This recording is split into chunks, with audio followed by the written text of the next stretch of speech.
Hello everybody and welcome to the 10th of 14 nights of storytelling.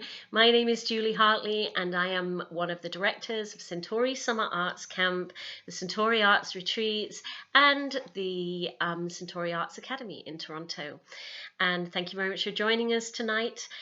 We are going to be telling the story of how love is stronger than fate. And I actually don't remember the origin of this story. I've been telling it for so many years. It's a very old story. It's quite a simple story compared to last night's, which was the children of Leah, and a little shorter too. So I would invite you to get yourself comfortable, to grab your favorite pillow, and we're about to begin. Stories have been linking people for thousands of years. That's what I love about them. And there's something not very tangible about the way they link us too, that we close our eyes and we imagine the same thing. And as we imagine the same thing as other people around us, we're transported to somewhere which is not a lonely place in our imagination, but a shared experience. So now that you're comfortable, please join us for Love is Stronger Than Fate.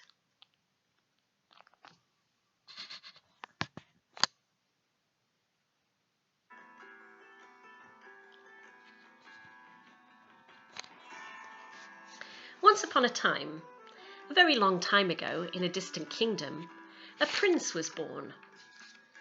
And his birth was a cause for great celebration, until a wise man entered the room where he lay with his parents. And the wise man lifted his staff and spoke a prophecy. He said, "This child will die by serpent, crocodile, or dog." Well, the parents were horrified to think that their son might face such a fate, that one day he would be killed by a serpent, a crocodile, or a dog. And so they ordered that a palace be built high up on a mountain with steep walls all the way around. And this was where they took their small son. And throughout his childhood, they protected him in every way they could think of, so that he would never encounter a serpent, a crocodile, or a dog. But as the boy grew, he began to beg his parents for a pet. And he looked outside the walls of the palace, and he saw down in the valley a boy his age playing with a puppy.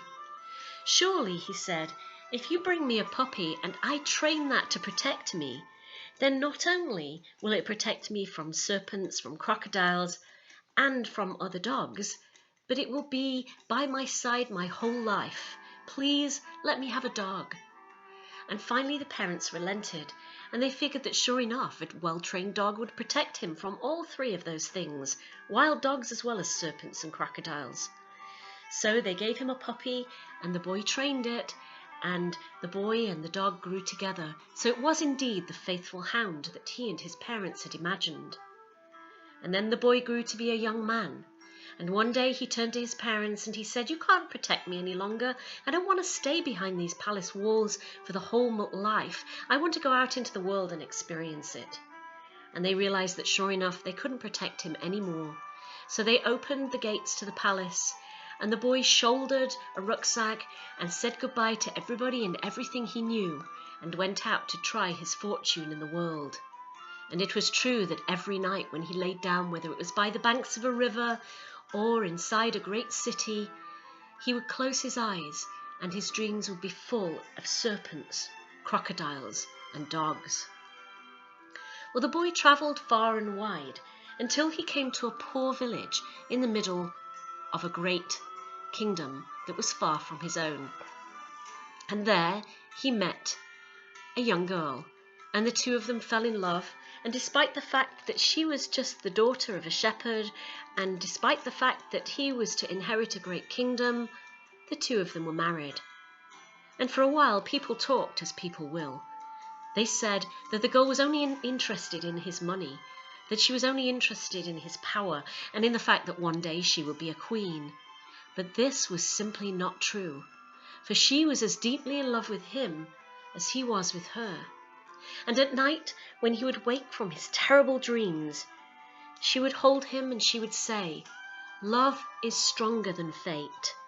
And one day, when we must meet a serpent, a crocodile, or a dog, I will be by your side, and I will help you defeat them. I will not let you fall victim to this prophecy." And every day she would disappear into the trees. And the prince wondered where she went. And one day she came to him and she said, "Every day I go to meet with fairy folk, and I am learning everything that they know, so that the wisdom that I gather will be there to help us when one day we encounter a serpent, a crocodile, or a dog." More time went by, and the prince received word that his father was very ill. So the two of them journeyed across the world and back to the kingdom where he was born. And there they lived in the palace along with his mother and father, so they might tend them in their old age. And one night, the prince was in the midst of his terrible nightmares as usual, when the princess opened her eyes and saw in the corner of their room, coiled and looking up at them, a great fat serpent. And immediately she slid out of bed and she tried to recall what it was she had learned from the fairies, and what they had told her was that serpents become sleepy when they drink milk. So she poured milk down in front of the serpent, and the serpent lapped up the milk, and its head began to nod. And taking advantage of its sleepiness, she crept across the room, and she seized it around its middle, and she spun with the serpent in her arms and flung it out of the window. And the serpent fell to its death in the ground below. And she woke her husband and she said, "Look, I have defeated the serpent. The fairies told me what to do." And he smiled at her, and he knew that from then on, his dreams would be haunted by crocodiles and dogs, but never again by serpents. And time went on, and the king and queen grew very old and died, and the prince and the princess now became king and queen of the kingdom. And life went on as usual through the day, and only at night was it different, because the king was still haunted by nightmares of crocodiles and dogs. And his faithful hound was by his side yet, and his wife, the queen, guarded him in whatever she could. But one day a crocodile appeared. It waddled out of the river, and it looked up at the two of them, and it shouted, "I will be here to haunt you forever. You will never get rid of me. 1 foot wrong, and I will eat you whole." Well, the king now, his nightmares intensified, and he sent people out to hunt the crocodile that had appeared. But there was nothing they could do to get rid of it. It was like the crocodile itself was magic, as if it was fated to kill him, to eat him whole. And his wife, the queen, watched the crocodile and hunted in her memory for something that might help. And one day she went down to speak to the crocodile, and she said, "You must tell me, if you are magic, the one thing that would send you on your way." And the crocodile knew that he was fated to do so, so he told her that the only thing that could ever send him away from the king was if a pit was to be dug with water, filled with water, and placed in the water an object that would mean that water would never disappear, and that at that point in time the crocodile would be forced to slither into the river and disappear forever. That was when the queen recalled that the wisdom the fairies had spoken of told her of a flower growing far up in the mountains, and this flower, when placed in water, would keep the water there forever, and anyone who became thirsty would be able to drink it, and that anything evil would have to leave it. And so she jumped on her horse and she journeyed high up into the mountains.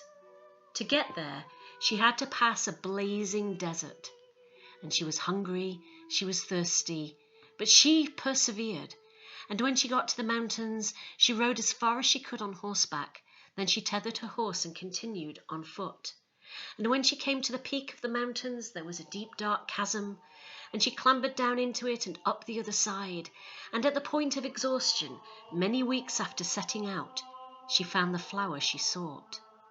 And she picked the flower, and she journeyed back down through the chasm and up the other side, and down the mountainside, and through the terrible parched desert, and back to her kingdom. And when she got there, she saw that the workers were busy digging a pit, as she commanded. The pit was filled with water, and the crocodile stood by the pit, sneering and snapping his jaws at the king. But she placed the flower in the water, and the crocodile stepped back in horror. "How is it that you have beaten the prophecy?" he said. And he snarled at her, snapped his jaws, but was unable to do anything now to fulfill the prophecy and to kill the king. And so he stepped back into the water and disappeared. And the king smiled at her, for now he knew that there would no longer be nightmares of crocodiles every night when he slept, just as there were no longer nightmares of serpents. And it was only dogs that he need fear. "I will banish all dogs from the kingdom," he said, "save for my own faithful hound. And maybe the magic you learned from the fairies will keep us safe forever." And the queen thought of the magic and hoped that he was right, that whatever she had learned from the fairies would also protect the king from the third fate, as it had protected him from the first and the second. Time went by, and sure enough, all dogs were banished from the kingdom, save for the king's own faithful hound, who would never dream of attacking his master. And one day, the king and the queen and the faithful dog were walking along the banks of the river, and suddenly the dog looked up. He looked up and he saw on the other side of the river ducks squabbling, and there was nothing this dog liked better than to chase ducks. And he ran in one circle, he ran in two circles, he ran in three circles, and then, unable to resist, he bounded for the river, and in doing so he knocked his master off his feet.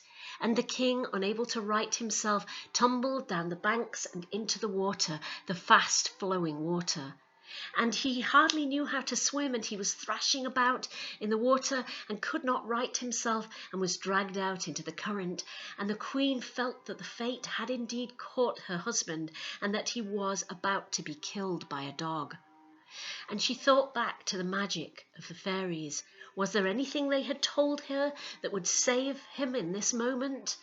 And she could think of nothing.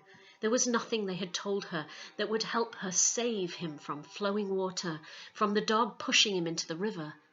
She knew how to cure dog bites. She knew how to stop dogs from attacking him, but she knew nothing of how to deal with this. And without thinking further, she leapt into the fast-flowing water and swam with her strong, broad strokes with all the courage she could muster. She swam up to the king. She threw an arm around his chest. She caught him as he floundered in the water, and she dragged him slowly back to the banks. She hauled him up onto the banks of the river, and there she lay panting beside him while he coughed up water and choked and came back to himself.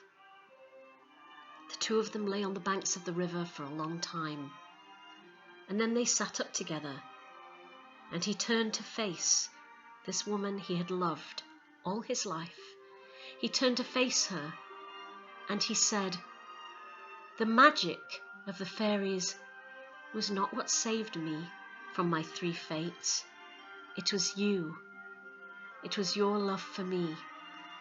For it was your love that gave you the courage to throw the serpent out the window.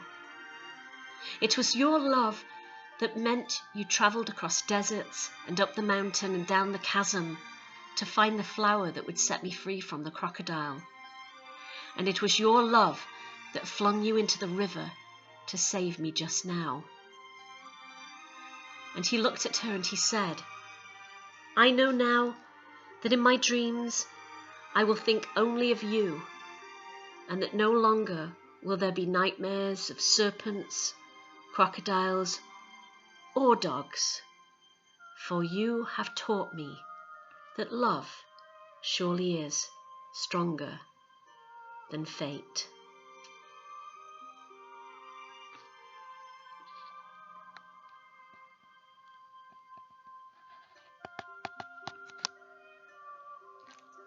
Hi everyone, I hope you enjoyed tonight's story. Sleep well, stay safe, and I'll see you tomorrow.